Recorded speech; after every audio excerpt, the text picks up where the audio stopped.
Bon, alors voulez-vous me dire pourquoi il vous déplaît que j'assiste à ce règlement de compte? Oh, ben ça, c'est tout simple. Topaz est devenu très fier depuis qu'il a réussi quelques affaires. Il se prend un petit peu trop au sérieux. Alors, quand je suis seul avec lui, je peux lui autoriser une certaine liberté de langage, mais je crains que votre présence excite son amour-propre.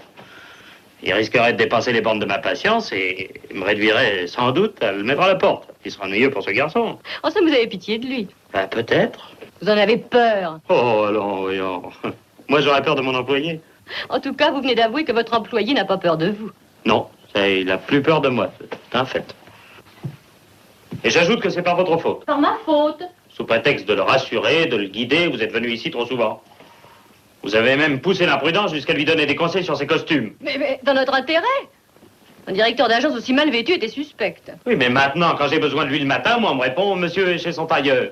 Bien, monsieur est à la piscine. Et encore, ce ne serait que ridicule si vous n'aviez pas fait pire. Mais qu'est-ce que j'ai fait? Vous lui avez appris à manger. Oh, parce qu'il est venu déjeuner ici quelquefois. 2 fois par semaine, en moyenne.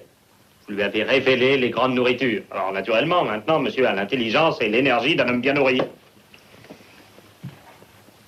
Ah, c'est exactement l'histoire du chimpanzé de ma mère. Quand elle l'a acheté, il était maigre, il puait la misère. Et je n'ai jamais vu un singe aussi affectueux. Alors, on lui a donné des noix de coco, on l'a gavé de bananes. Il est devenu fort comme un Turc. Il a cassé la gueule à la bonne. Il a fallu appeler les pompiers. Et moi, je vais lui faire sentir les rênes maintenant, hein. Enfin, qu'est-ce que c'est que ce miteux qui se permet? Un malheureux pion. De l'inconscience.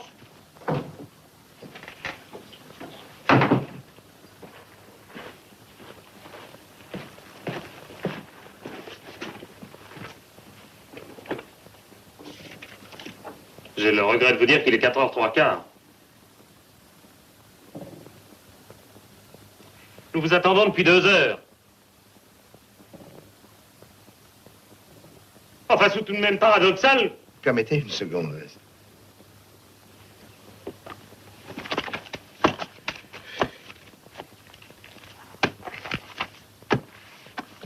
C'est fait. Eh bien, je suis charmé de vous voir. De quoi s'agit-il? Du règlement de compte du mois de juillet, puisque nous sommes le 4 septembre. Chère madame, vous êtes la grâce et le sourire, tandis que des règlements de compte sont des choses sèches et dures. Je vous supplie de ne point faire entendre ici une voix si pure qu'elle rendrait ridicule les pauvres chiffres dont nous allons discuter. Qu'y a-t-il pour votre service? Des chiffres? Oui, c'est ça, venons-en aux chiffres. Vous direz ensuite ma façon de penser. Je serais charmé de la connaître. Je vous dois pour le mois de juillet 970 000 francs. Oui, ce chiffre concorde avec les miens. L'affaire du Maroc est-elle comprise? Oui, qu'est-ce que c'est que cette affaire du Maroc? Personnel. Comment personnel? C'est-à-dire qu'elle ne vous regarde pas. Monsieur Topaz, que signifie cette réponse? Il me semble que c'est assez clair. Comment? Laissez-moi parler, je vous prie. Une cigarette? Non, merci. Mon cher ami, je veux vous soumettre un petit calcul. Cette agence vous a rapporté en 6 mois 7 680 000 francs de bénéfices nets. Or, le bureau vous a coûté 700 000 francs pour l'achat du bail, 900 000 pour l'ameublement, en tout 1 600 000. Comparez un instant ces deux nombres, 7 684 000 et 1 600 000. Je ne vois pas l'intérêt de cette comparaison. Il est très grand. Cette comparaison prouve que vous avez fait une excellente affaire, même si elle s'arrêtait aujourd'hui. Pourquoi s'arrêtera-t-elle? Et parce que j'ai l'intention de garder ce bureau pour travailler à mon compte. Désormais, cette agence m'appartient. Les bénéfices qu'elle produit sont à moi. S'il m'arrive encore de traiter des affaires avec vous, je veux bien vous abandonner une commission de 6%. C'est tout. Vous l'avez toujours dit, notre ami Topaz est un humoriste. Ah, tant mieux, si vous trouvez cela drôle. Je n'osais pas l'espérer. Vous croyez propriétaire de l'agence? Mais je le suis. L'agence porte mon nom. Le bail est à mon nom. Je suis légalement chez moi. Mais ce serait un simple vol. Adressez-vous aux tribunaux. Ah ben, j'ai vu bien des crapules, mais j'en ai jamais vu d'aussi froidement cynique. Allons, pas de flatterie, ça ne prend pas. Régis, allez-vous supporter que... Mais dis quelque chose, voyons! Oh nom de Dieu. Madame, mettez-vous à sa place. C'est tout ce qu'il peut dire. Alors, Topaz, il y a certainement un malentendu. Enfin, vous êtes incapable de faire une chose pareille. Vous niez l'évidence. Mais réfléchissez, voyons. Sans moi, vous seriez encore à la pension Muche. C'est moi qui vous ai tout appris. Vous avez touché 7 684 000 francs. Jamais un élève ne m'a rapporté ça. Oh, non, non, non, non, non, ça, je veux pas le croire. Enfin, vous êtes un honnête homme. Vous, pour qui j'avais de l'estime et de l'affection. Oui, de l'affection. Alors, pensez que vous me faites un coup pareil pour une sale question d'argent, mais j'en aurais trop de peine. Puis vous aussi, voyons. Enfin, dites-lui qu'il aura trop de peine, qu'il le regrettera. Et je vous donne 10%. Voyez-vous, mon cher Régis, je vous ai vu à l'œuvre et je me suis permis de vous juger. Vous n'êtes pas intéressant. Vous êtes un escroc, oui, je vous l'accorde, mais de petite race. Vos coups n'ont aucune envergure. 15 balayeuses, 30 plaques d'égout, 10 douzaines de crachoirs émaillés. Le jeu n'en vaut pas la chandelle. Quant aux spéculations comme celle de la pissotière à roulettes, ça, mon cher, ce ne sont pas des affaires, c'est de la poésie toute pure. Non, vous n'êtes qu'un bricoleur, ne sortez pas de la politique. Eh ben, ça y est, coup du chimpanzé.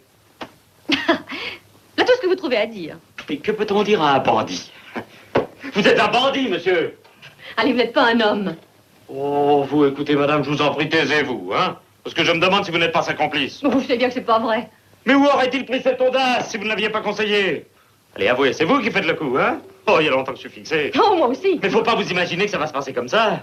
Alors, je vous ai pas donné assez d'argent depuis 2 ans. Oh, ça, voilà le comble de la vulgarité. La vulgarité. Oh, la vulgarité. Dites donc, si vous avez envie de crier, allez faire ça ailleurs que chez moi. Quand je vous ai connu, madame, vous portiez du lapin. Oh, grossier personnage. Elle se taillait des chapeaux dans les vieux feutres de son père. Monsieur, je vous défends de parler sur ce ton à une femme. Allez-vous-en. Bon, eh ben, rira bien qui rira le dernier. Vous aurez de mes nouvelles. Mais non, mais non. Je vais de ce pas chez le procureur. Ah, ça m'étonnerait. Quant à vous, madame, vous m'avez trop longtemps ridiculisé.